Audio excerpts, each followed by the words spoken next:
yang telah menyelamatkan hidup kami dan yang telah bangkit dari kematian, dan olehnya kami mengerti apa yang menjadi kehendak Tuhan dalam seluruh. Pagi ini kami bersyukur kepada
kasih Tuhan Yesus Kristus, tetapi lebih daripada itu, saya ingin katakan kepada saudara pagi hari ini, ada 6 berkat kebangkitan yang bukan hanya dari ayatnya, maksud saya dari ayat-ayat yang dikatakan oleh Paulus di pasal yang ke-15 ini, tetapi secara sporadis Alkitab mencatat hal-hal yang akan saya utarakan pertama, bagian yang ke-6 ini maksud saya.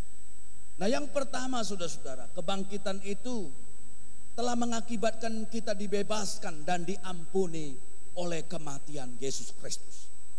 Saudara-saudara, Roma pasal 4:25 berkata demikian. Kenapa perkataan ini penting sekali? Kenapa kebangkitan itu membuat kita ini terbebas dan diampuni oleh kematian Yesus? Karena kalau Kristus tidak bangkit, maka pekerjaan pengampunannya tidak akan pernah bisa efektif kepada kita. Bagaimana mungkin kita bisa mengatakan saya diampuni oleh Yesus kalau dia tidak bangkit? Kematiannya itu tidak akan mempunyai makna apa-apa tanpa kebangkitannya. Tetapi saudara-saudara, dengan kebangkitan Yesus, maka pekerjaannya untuk membebaskan dan mengampuni saudara dan saya menjadi demikian efektif. Menjadi begitu termanifestasi saudara-saudara dalam hidup kita. Saudara-saudara yang dikasihi Tuhan, itu sebabnya di bagian-bagian firman Tuhan yang lain Paulus berkata bahwa Kristus itu secara selesai sudah menggenapi semua apa yang menjadi tuntutan hukum agama. Saudara-saudara, Paulus berkata agama itu mulia. Dia tidak pernah melarang kita beragama, tetapi dikatakan agama itu membawa kepada kematian. Terlebih kepada Injil, lebih mulia lagi yang membawa kepada kehidupan. Oleh karena itu saudara-saudara, maka kita patut mengucap syukur untuk hal ini. Yang kedua saudara-saudara, kalau kita baca 1 Korintus pasal 15 ayat 3 sampai 8 dan Kisah Rasul 1 ayat 3, maka kita bertemu berkat yang kedua dari kebangkitan adalah bahwa Yesus telah mengalahkan kematian sehingga kita tidak perlu takut lagi akan kematian. Saudara-saudara, ini enggak gampang saudara-saudara. 2 hari yang lalu waktu saya terbang ke Manila saudara-saudara, pesawatnya mengalami turbulensi saudara-saudara. Goyang saudara-saudara. Sampai teman saya Pak Frans Pantan sikut saya. Saya lihat dari wajahnya seolah-olah ingin berkata kepada saya, gimana nih kawan? Maksudnya itu kalau kita mati di sini gimana? Saudara-saudara yang dikasihi Tuhan, kematian itu yang saudara takutkan dan saya itu sesuatu yang manusiawi saudara-saudara ya. Saudara-saudara, saya seumur-umur naik pesawat, yang paling menakutkan itu ketika 15 tahun yang lalu saya terbang dari Seoul ke Hong Kong saudara-saudara.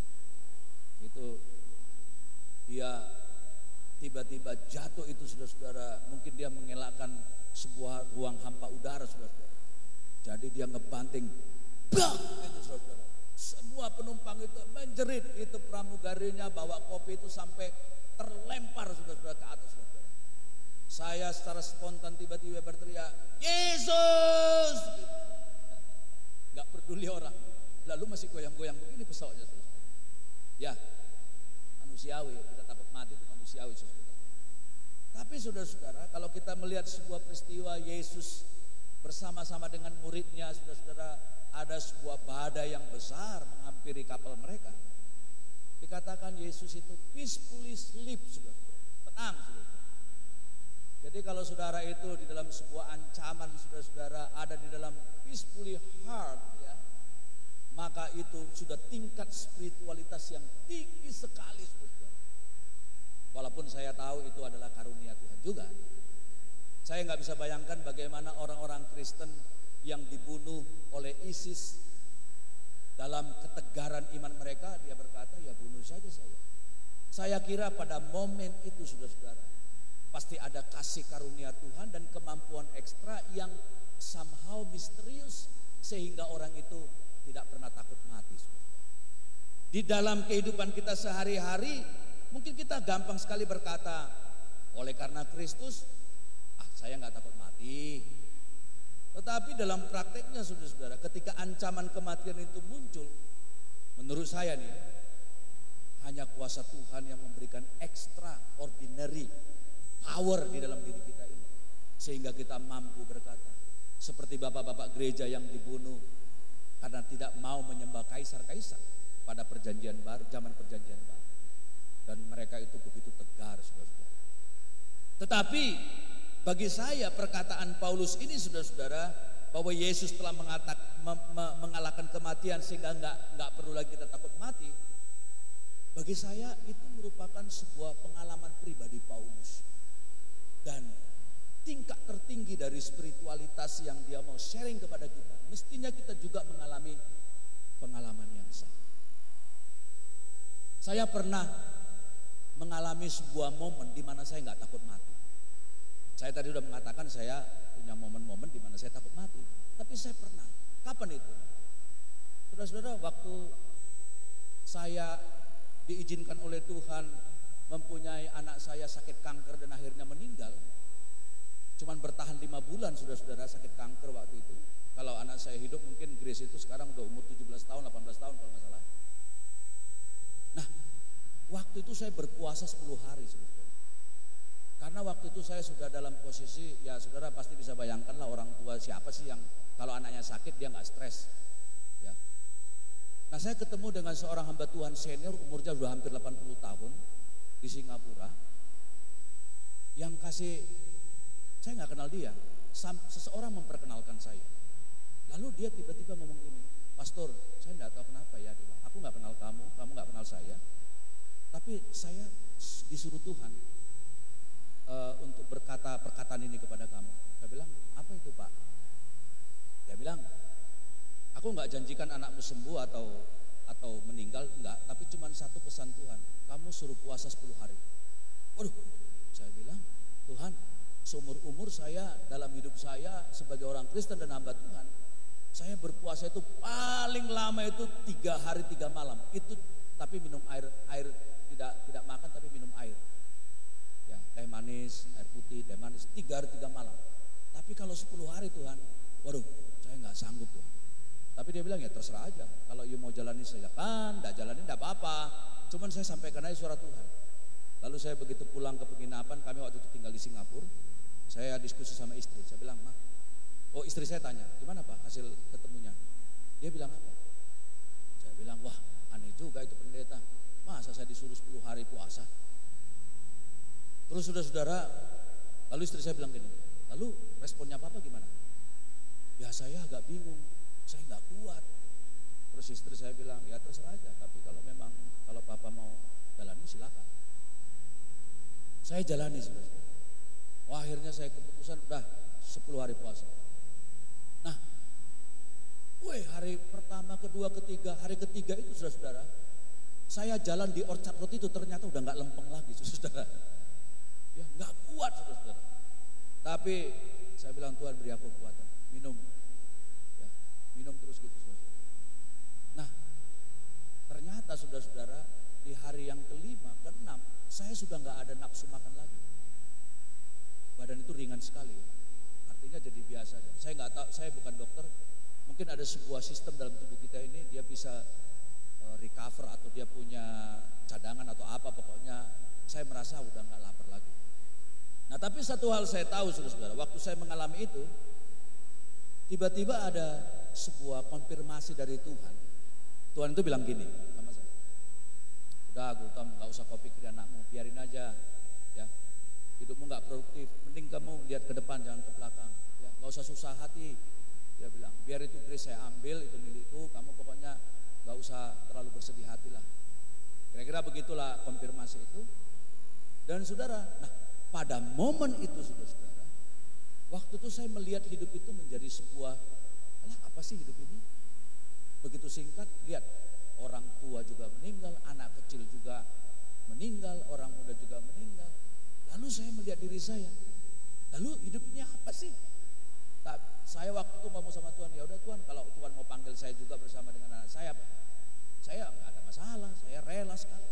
Nah, pada momen itu saudara-saudara, saya merasa ada sebuah power untuk tidak takut mati, saudara-saudara. Maksudnya bukan kita tidak mengasihi kehidupan ini, saudara-saudara. Bukan berarti saudara juga menjadi memandang pesimis dan negatif terhadap hidup ini. Alkitab mengatakan kita harus menghargai hidup ini. Pada kenyataannya Paulus juga mengatakan itu.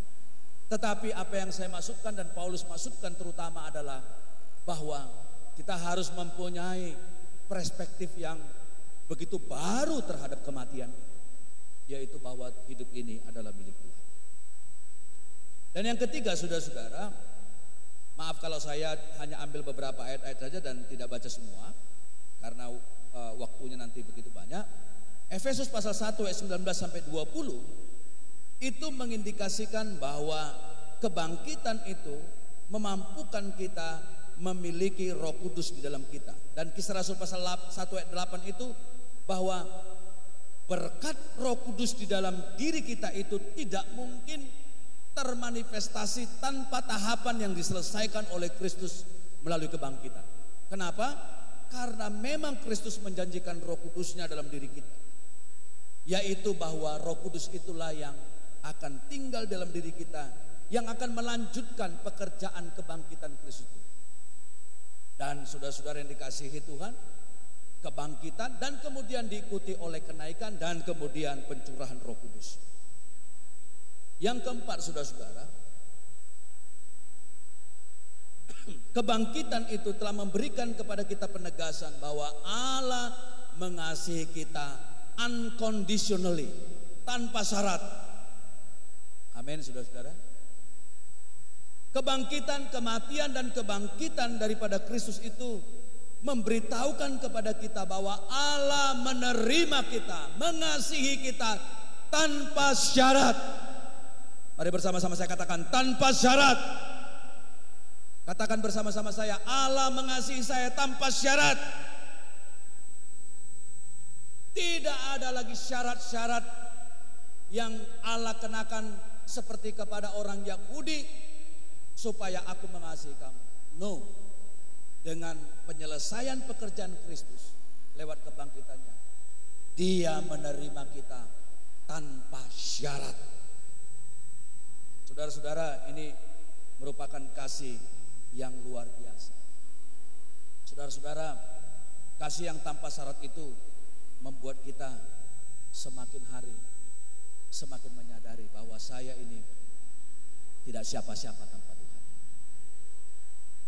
Yang kelima, saudara-saudara, kebangkitan itu telah memberikan kepada kita tujuan hidup yang lebih besar.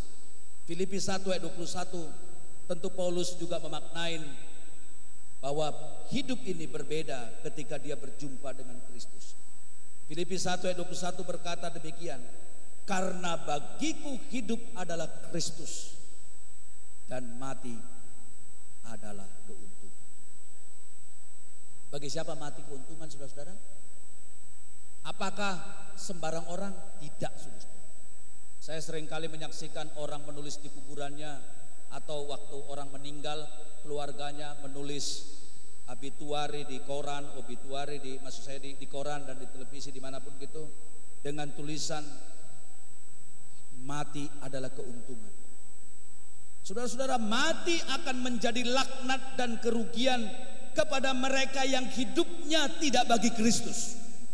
Jadi saudara, jangan pisahkan rangkaian kalimat penting ini. Kematian menjadi sebuah berkat hanya kepada mereka yang mendedikasikan hidupnya bagi Kristus. Saudara-saudara, dan Paulus memaknai kebangkitan Kristus itu sebagai yang memberikan tujuan yang lebih besar bagi gerejanya, bagi kita. Kalau saya mengatakan dia memberikan tujuan yang lebih besar bagi hidup saudara saya, itu pasti tidak hanya berbicara tentang personal benefit atau keuntungan yang bersifat pribadi semata-mata. Karena saya tidak percaya kebangkitan Kristus itu hanya untuk kepentingan pribadi semata-mata. Tetapi tujuan hidup yang dimasukkan Paulus di sini, bagiku hidup adalah Kristus, adalah sebuah kerinduan mendedikasikan hidupnya bagi kemuliaan kerajaan Tuhan secara menyeluruh. Berarti gerejanya dipanggil menjadi orang-orang yang menyadari sebagai komunitas yang ditebus oleh Tuhan. Saudara-saudara, ahli misi memakai istilah ini sebagai komunitas yang menebus atau redemptive community.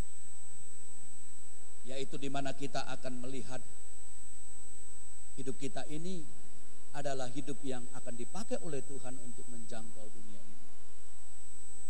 Saudara-saudara, berapa banyak di antara kita dalam hidup ini, sekecil apapun itu, mendedikasikan energi kita, uang kita, pikiran kita, hati kita, keahlian kita, atau kalau saya memakai istilah requirement to shape, S-nya itu adalah spiritual gift, karunia-karunia rohani, hanya itu heart, A-nya itu adalah abilities atau kemampuan-kemampuan, P-nya itu personality, dan E-nya itu adalah experiences atau pengalaman-pengalaman. Seberapa banyak dan seberapa seriusnya kita mempersembahkan shape kita bagi kerajaan Allah. Dan itu saudara-saudara merupakan tugas gerejanya, yaitu melihat dunia ini dalam kerangka kerajaan Allah. Saudara-saudara yang dikasihi Tuhan, saya percaya bahwa setiap orang percaya dipanggil oleh Tuhan bukan untuk melayani tujuan-tujuannya, tetapi untuk melayani tujuan-tujuan ilahi. Mari bersama-sama saya katakan, saya hidup untuk melayani tujuan-tujuan ilahi. 1, 2, 3. Saudara-saudara yang dikasihi Tuhan, yes, kita harus termotivasi oleh kebangkitan untuk melayani Allah di dalam dunia ini. Sekecil apapun itu.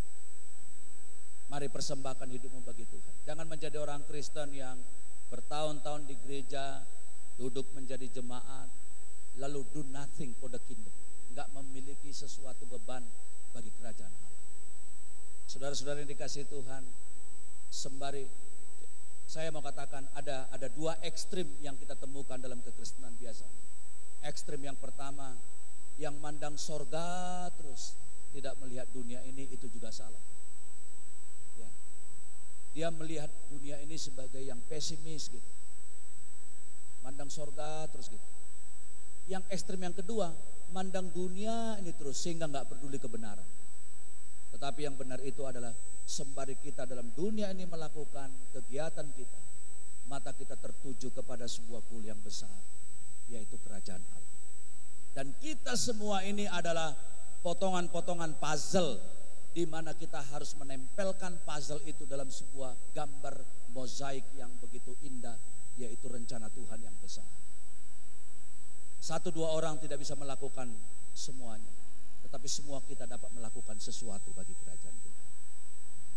Saudara-saudara, kalau saudara baca di Filipi pasal 1, Filipi pasal yang ketiga, kalau saudara lihat di sini bagaimana di pasal yang ketiga, saya nggak punya waktu untuk membaca semua di ayat keempat dan seterusnya. Paulus itu melakukan audit bagaimana sebelum dia mengenal Kristus dan sesudah dia mengenal Kristus yang bangkit ini. Salah satu yang paling mendasar adalah bagaimana dia mengatakan bahwa melalui kebangkitan Kristus, paradigmanya melihat hidup ini berubah total. Dia bukan lagi melihat di dalam hidup yang melayani tujuan-tujuan, tetapi tujuan-tujuan Tuhan. Saudara-saudara, saya telah menyaksikan dalam sejarah bagaimana orang-orang yang multi talented, bahkan yang sampai punya satu hal yang dalam hidupnya yang sederhana pun begitu mulia melayani Tuhan, melayani kerajaan Allah. Tetapi saya juga telah menyaksikan dalam hidup ini orang-orang yang mainnya atau pikirannya luar biasa, uangnya banyak, kesehatannya prima, talentanya banyak, tetapi dia tidak mengerti melayani Tuhan melalui semua itu. Semua hanya melayani untuk dirinya sendiri. Dan itu sayang sekali. Itu bukan tujuan hidup yang Tuhan berikan kepada kita. Tuhan mau supaya kita ini, saudara-saudara, apakah kita mempunyai sedikit, mempunyai kesehatan terbatas, uang yang terbatas, energi yang terbatas, keahlian yang terbatas, whatever, bahkan yang lebih, semuanya diundang oleh kuasa kebangkitan untuk melayani tujuan-tujuan Tuhan. Dan saudara, penting bagi Tuhan. sebagai komunitas yang menebus, maksud saya komunitas yang telah ditebus oleh Tuhan.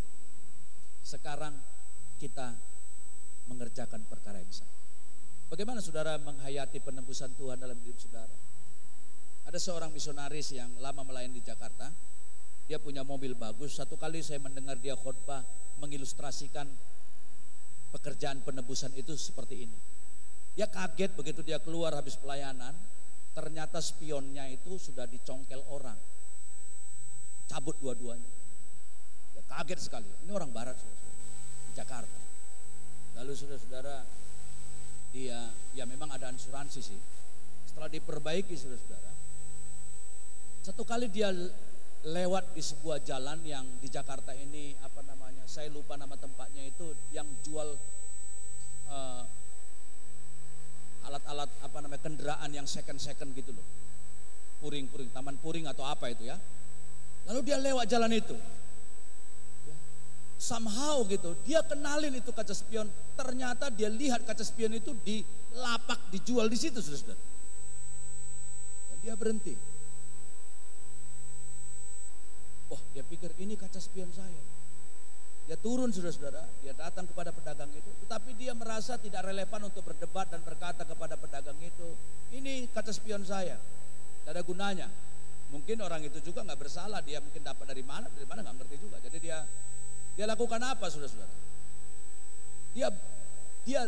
Dia beli itu kaca spion, dia tanya berapa harganya. Dia mengatakan, bayangkan saya pemilik kaca spion itu harus menebus apa yang menjadi milikku.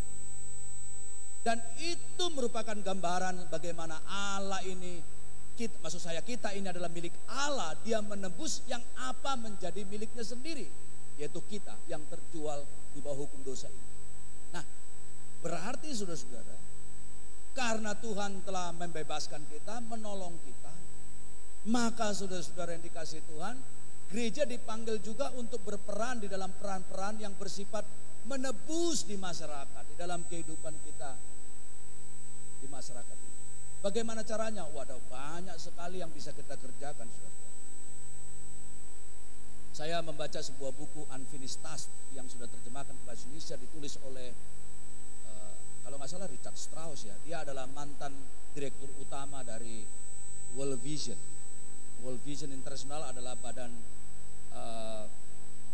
kemanusiaan, maksud saya badan misi yang bergerak di bidang kemanusiaan, ya, melakukan banyak pekerjaan-pekerjaan yang menopang anak-anak yang miskin, yang nggak bisa sekolah, yang pokoknya mengalami masalah gizi buruk dan segala macam di berbagai penjuru dunia.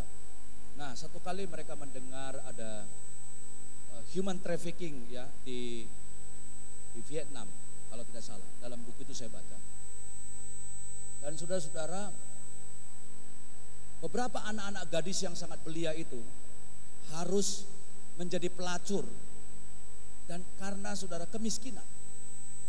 Ada sebuah keluarga yang sudah lama ditinggal oleh papanya, ibunya sakit-sakitan, adiknya masih banyak. Lalu tetangganya yang adalah mucikari ini mendatangin mereka dan berkata kepada anak gadis yang sangat belia ini, kamu mau nggak menjual keperawananmu? Di sini keperawanan itu dihargai 10 juta rupiah lah, kalau uang Indonesia 10 juta rupiah. Nanti kamu dapat 3 juta, yang 7 juta dari kami, kurang lebih seperti itu ceritanya. Lalu karena ibunya sakit keras, tidak ada uang untuk membawa ke dokter. Lalu kemudian akhirnya dia mengatakan, apa yang paling berharga dalam diri saya nggak punya apa-apa, nggak punya harta. Tetapi apa yang menjadi wibawa saya dan harga diri saya itu, yang bernama keperawanan itu, telah saya berikan supaya ibu saya sembuh. Bayangin. Lalu setelah dibawa ke dokter, lalu ditawarin lagi, kamu mau melanjutkan nggak untuk jadi pelacur? Karena adik-adikmu masih banyak yang butuh sekolah, butuh uang untuk sekolah. Lalu dia pun akhirnya mau, demi supaya adik-adiknya itu bisa sekolah dalam kemiskinan. Nah, World Vision mendengar berita seperti itu banyak terjadi di negara seperti Kamboja, Vietnam. Dan World Vision mendirikan di sana yang namanya shelter untuk membela, mengadvokasi dan merescue anak-anak ini. Dan setelah diambil anak-anak, belia ini, saudara-saudara, yang terjebak dalam human trafficking ini, saudara-saudara. Lalu mereka itu dipulihkan gambar dirinya, diayomi, dibela hak-haknya. Waktu saya membaca buku itu, saya menangis. Saya terharu dengan pekerjaan penebusan yang dilakukan oleh World Vision seperti ini, saudara-saudara. Saya bilang, Tuhan, aku belum buat seperti ini, saudara.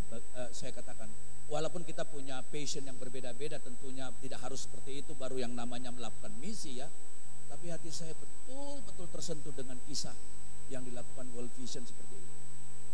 Dan saudara-saudara yang dikasihi Tuhan, saya disadarkan oleh Tuhan, kalaulah kita bisa mengambil bagian dari hal-hal kecil saja dalam hidup ini. Ya. Kalau Yesus berkata, roh Tuhan ada padaku, aku membawa kabar baik untuk membebaskan mereka yang terbelenggu, yang tertawan, dan yang katakan yang buta segala macam. Kita nggak bisa hanya cuma nyanyi di gereja, ini tahun pembebasan, ini tahun pembebasan, semua tawanan dibebaskan. Tapi do nothing untuk melakukan itu di dalam real action di dalam hidup kita sebagai gereja, gereja dalam pengertian pribadi maupun kolektif yang namanya gereja ini, saudara-saudara, kita sebagai lembaga dan juga pribadi-pribadi maupun kolektif of believers, maka saudara-saudara, lagu itu nggak mempunyai makna apa-apa. Tapi saya percaya saudara-saudara, kita bisa mulai mengenalin, mungkin gereja ini menolong kita untuk men-sharing visi-visi yang bisa kita berperan untuk melakukan sebagai redemptive community atau komunitas yang bersifat menebus. Di mana kayak apa kayak yang kita kerjakan. Ya. Mereka yang ada di dalam belenggu-belenggu kebutaan hukum, ya, tawanan yang bersifat sosial, politik atau apapun, saudara-saudara, kita harus melakukan itu. Mendoakan orang yang sakit, yang papa, membebaskan mereka. Bahkan mereka yang terbelenggu dan mereka merasa tidak ada harga hidup. Saya jadi ingat beberapa tahun yang lalu abang saya datangin saya, Pak Grace, boleh nggak saya minta tolong? Saya bilang, minta tolong apa bang? Ada sebuah keluarga yang sudah kepahitan sama gereja, dia bahkan nggak mau lagi tahu dengan kekristenan. Saya bilang, ada apa rupanya? Nantilah saya cerita. Saya mau bawa kamu ke rumahnya. Lalu saya dibawa ke rumahnya kira-kira di daerah Cengkareng. Poris Gaga agak masuk lagi dikit. Lalu saudara-saudara yang dikasihi Tuhan, saya lihat ternyata abang saya membawa saya kepada sebuah keluarga yang papanya itu dokter semua, rumah sakit sudah angkat tangan. Kenapa? Saya tidak mau mengatakan ini versinya mereka benar 100%, tetapi konon menurut cerita mereka, ini menurut cerita mereka ya. Rupanya gagal di sebuah rumah sakit Jakarta ini ditangani khususnya, sehingga menurut versi mereka nih, jadi itu usus terlalu pendek dipotong, akhirnya busuk, akhirnya begitu sampai bikin kantong, jadi dia buang air besar itu sudah pakai kantong di sebelah dan sudah ditolak rumah sakit, nggak bisa lagi diobatin dan membusuk saudara-saudara, dan busuknya itu, lukanya itu nggak sembuh-sembuh dan keluarga udah nggak punya uang. Satu-satunya milik mereka hanya rumah saja, rumah yang sederhana di daerah Cengkareng itu. Lalu saya tanya anak-anaknya sama istrinya, sudah apa yang kalian buat? Seandainya rumah ini kalian jual untuk obatin papa kamu ini, mau nggak? Aduh Pak, jangan, ini rumah satu-satunya cuma ini doang yang kita punya Pak. Ya sudahlah Pak, dia bilang gini, kami udah ikhlas, mau dia mati mau hidup terserah. Karena dia sudah nggak bisa pakai celana, jadi pakai sarung aja, terus badannya udah bau, kayaknya sudah mandi tidak mandi, kurus kering begitu saudara-saudara ya, dan bau lah, rambutnya udah nggak terurus gitu ya, dan dia hanya bisa berbaring dan jalan saja pelan sekali. Lalu abang saya mengatakan begini, Pak Grace, lakukan sesuatu kepada orang ini. Begitu ya bang? Oh iya juga. Setelah saya lihat dengan istri, aduh, hati saya nggak kuat. Lalu saya bilang begini, gini saja dah. Saya berdoa untuk bapak ini, dan saya bilang sama anaknya, bawa ke RSCM, periksa ulang, seluruh pengobatannya saya tanggung, sampai sembuh, sampai bagaimanapun minta notanya kasih sama saya. Bawa. Saya nggak mau dia mati di tempat tidur ini. Oh gitu Om ya? Iya, bawa. Ya bawa. Mereka bawa. Saya doain terus, pantau terus, bayar terus. Lalu setelah kita tanganin, doa gitu, tiba-tiba kita harus ke luar negeri. Saya dengan keluarga harus studi ke luar negeri. Jadi udah nggak ada kontak lagi. Nah, pokoknya dia sudah divonis mati. Saya terkaget-kaget saudara-saudara. Begitu saya pulang dari luar negeri, saya khotbah di sebuah gereja yang dekat dengan rumahnya. Aku juga sudah nggak ngeh bahwa peristiwa itu saya sudah nggak ingat ya. Tapi dari jauh, dari mimbar saya lihat bapak yang di belakang, agak belakang itu sepertinya saya kenal begitu ya. Tapi saya nggak terlalu pusing lah. Dan saudara-saudara, begitu dia tahu saya khotbah di situ, selesai khotbah, itu suami istri peluk saya itu sampai semua orang jemaat itu heran. Peluk saya nangis. Terima kasih Pak, nangis. Ini Pak Hani ya, namanya Pak Hani. Iya Pak. Saya nggak percaya, badannya begitu sehat segala macam, kerja lagi sampai sekarang masih hidup. Itu peristiwa kurang lebih 6-7 tahun yang lalu. Nah, artinya saudara-saudara,